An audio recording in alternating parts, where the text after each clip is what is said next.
Muito bem. Nesse capítulo 25, buscai e acharei, tem como máxima: ajuda-te a ti mesmo, que o céu te ajudará. E Jesus, então, conversando com aqueles que estavam à sua volta, ele diz: pedi e se vos dará. Isso está descrito, foi registrado por Mateus, no capítulo 7, versículos de 7 a 11. Buscai e achareis. Batei à porta e se vos abrirá.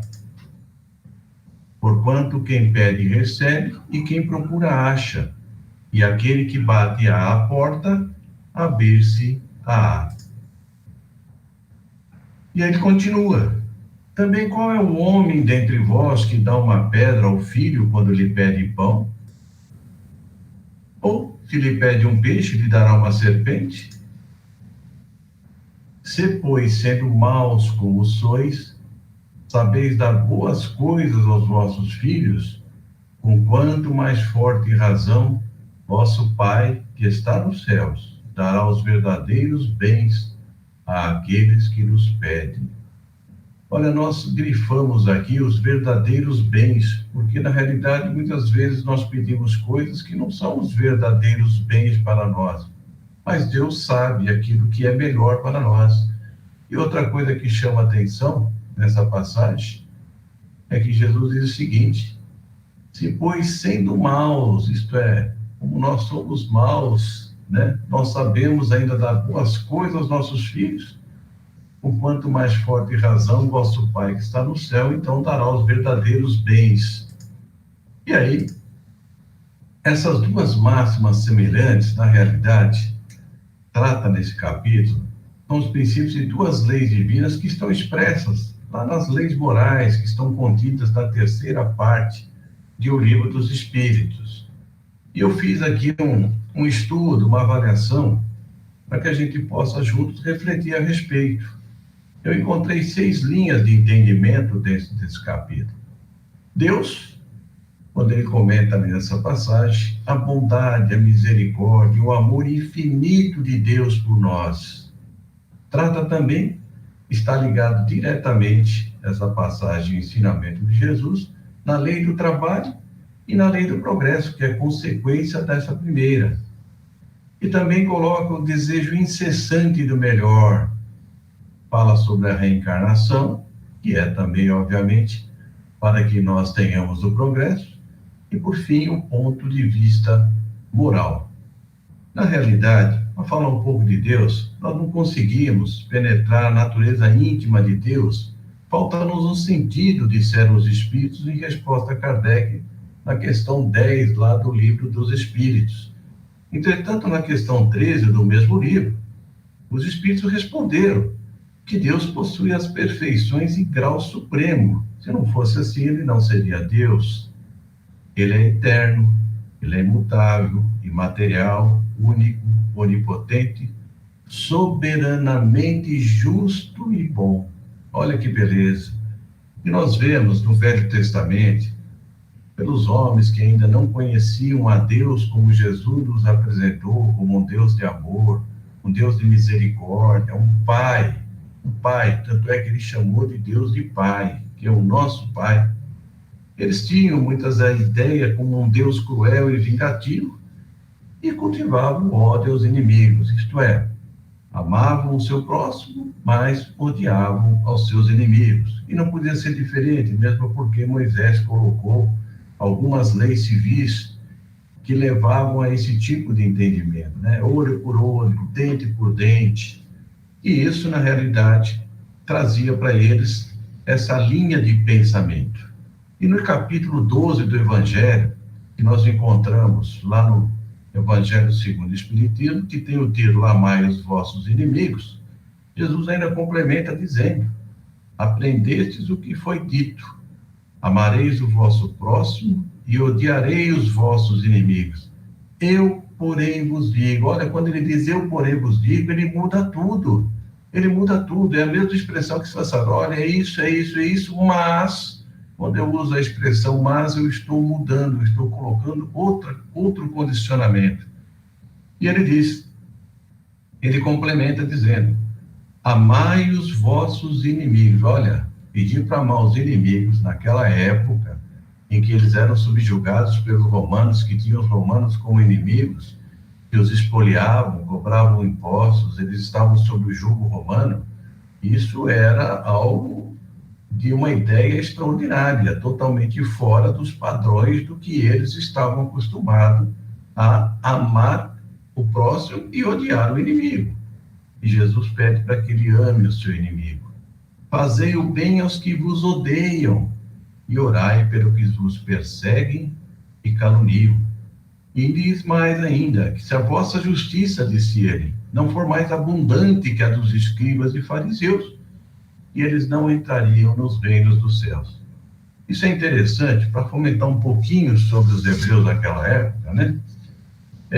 Áureo em Universo e Vida, na página 106, ele comenta que dentre os exilados de Capela, permite que eu leia um trechozinho, certo grupo considerável de espíritos se caracterizava por um conjunto muito especial de qualidades e defeitos. Eles eram unidos entre si por fortes vínculos raciais, gostos e costumes. Formavam uma sociedade extremamente solidária entre os seus membros, idealista e operosa, mas exacerbada vaidade, orgulho impenitente e fanático exclusivismo. Olha, nós vemos até hoje que o povo judeu é assim mesmo, eles são muito ligados entre si, mas com muita dificuldade de se abrir para outros povos. Então, essas duas leis, então, que estão ligadas a esse capítulo, a lei do trabalho é uma lei natural, que induz o homem a não se acomodar. E a lei do progresso é outra lei natural que surge em decorrência do trabalho. As máximas também ditas por Jesus são modos de satisfação de duas necessidades que nós temos. O alimento material e também o alimento espiritual. Nós temos necessidade do alimento material. Deus nos criou e nos deu a força do trabalho, colocou uma lei a fim de que nós pudéssemos conquistar os alimentos, conquistar tudo que nós quisermos para nós mesmos, através de colocar em cada um de nós o desejo do melhor. O homem sempre quer o melhor para si, por isso que a ciência à sua disposição facilita as descobertas, as invenções, motiva o homem a fim de que ele possa procurar o seu bem-estar, o seu progresso, e é assim que a humanidade vai progredindo. Tudo trabalha na natureza. Se vocês observarem, os animais trabalham, eles não têm aquela inteligência do progresso. Eles fazem sempre a mesma coisa, mas são úteis, eles trabalham também para a sua própria sobrevivência. E também o alimento espiritual, que as necessidades do corpo vão se suceder, então, às do espírito. O progresso é individual e coletivo, e é trabalho do homem. Se Deus isentasse o homem, então, de trabalhar, o que aconteceria? Nós sabemos disso. Com o corpo, os membros se atrofiariam, e com a inteligência, o espírito permaneceria na infância. Ele não avançaria, iria e voltava na reencarnação e estaria sempre na infância do seu próprio desenvolvimento. Por esta razão, os espíritos não poupam os homens do trabalho, das pesquisas, das descobertas, das invenções. Eles não nos entregam tudo pronto. O homem pode receber, sim, inspirações. Tanto é que nós temos visto a ciência hoje trabalhando arduamente para encontrar uma vacina contra esse vírus que derrubou praticamente toda a humanidade. Então, os espíritos podem inspirar, podem auxiliar, sim, mas o trabalho é dos homens, eles não nos entregam a coisa pronta. E no trabalho, qual é a definição que os espíritos nos deram? Que o trabalho é toda ocupação útil. Então, se nós temos qualquer ocupação útil, nós estamos trabalhando. E o sentido da expressão ajuda-te a ti mesmo significa que a pessoa deve colocar todo o seu trabalho, o esforço, melhor dizendo, no trabalho digno e edificante, em prol de si mesmo e do semelhante. Olha que coisa interessante, não é só em prol de si mesmo, mas em prol do semelhante. Deus nos criou no regime de cooperativismo, eu já falei isso algumas vezes, e nós sempre fomos trabalhando e fomos nos desenvolvendo, desde lá do princípio inteligente até o estágio que nos encontramos, pelo processo da cooperação. E nós não podemos nos furtar a isso. É lei divina, é desejo de Deus. E Jesus ainda afirmou: meu Pai trabalha até agora e eu trabalho também. Alguém tem dúvida disso? Que Deus continua criando até hoje? E que Jesus, mais do que ninguém, trabalha até hoje, cuidando de toda a humanidade, em especial a terra, pela qual ele é o governador? E a reencarnação? Ora, se não tivesse a reencarnação, eu achei interessante Kardec falar sobre a pré-existência e a reexistência da alma. Eu nunca tinha visto esse termo. Hoje, o avaliando falou: olha, reexistência da alma, isto é, a pré-existência, como nós já existimos, né? Nós não fomos criados no momento da concepção, e ele fala da reexistência, isto é, a reencarnação. Se não fosse a reencarnação, a humanidade não poderia progredir, porque ela efetivamente ficaria sempre no estado de infância, e ela não estaria progredindo em ciências e no seu progresso que ela tem que adquirir.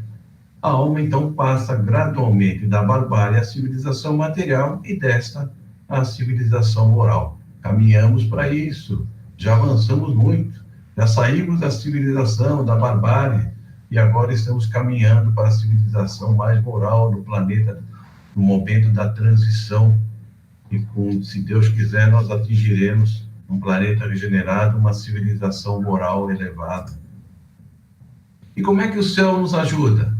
Do ponto de vista moral, nós podemos pedir luz para clarear o caminho, forças para resistirmos ao mal, assistência dos bons espíritos e conselho aos bons espíritos, que nunca nos será negado.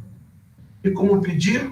Nós já tratamos em outras oportunidades, falando sobre a prece, com sinceridade, com fé, confiança e fervor, humildade, sem arrogância, senão seremos abandonados às próprias forças. Lembremos-nos, meus irmãos, daquela passagem que está no capítulo 27, que 2 homens subiram no templo para orar. Um era fariseu, o outro publicano.